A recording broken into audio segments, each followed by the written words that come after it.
ইফতারের পর সঠিক খাবার কি খাবেন এবং কেন? রমজানে ইফতারের পর কি খাবেন তা ঠিক করা খুবই গুরুত্বপূর্ণ।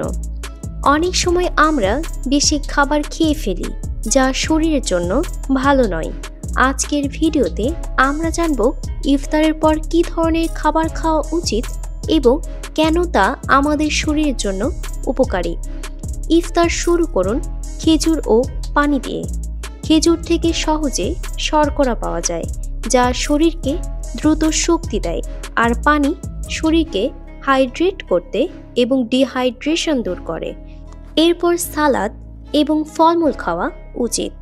সালাদে ভিটামিন, মিনারেল এবং ফাইবার থাকে যা হজমে সহায়তা করে এবং শরীরকে চাঙ্গা রাখে। ফলমূল যেমন আপেল, কমলা বা তরমুজ এগুলো শরীরের জন্য উপকারী এবং তাজা অনুভূতি দেয়। ইফতারের পরের দফায় প্রোটিন সমৃদ্ধ খাবার খান। ডাল, মুরগি, মাছ কিংবা দই এগুলো আমাদের পেশি তৈরি ও শক্তিশালী রাখতে সাহায্য করে। এছাড়া প্রোটিন হজমে সহায়তা করে এবং দীর্ঘ সময় পেট ভরা রাখে। একটু বিরতি নিয়ে খুব বেশি তেল বা মিষ্টি খাবার এড়িয়ে চলুন। যদি ভাজা পোড়া বা মিষ্টি খেতে চান তবে পরিমাণে কম খান।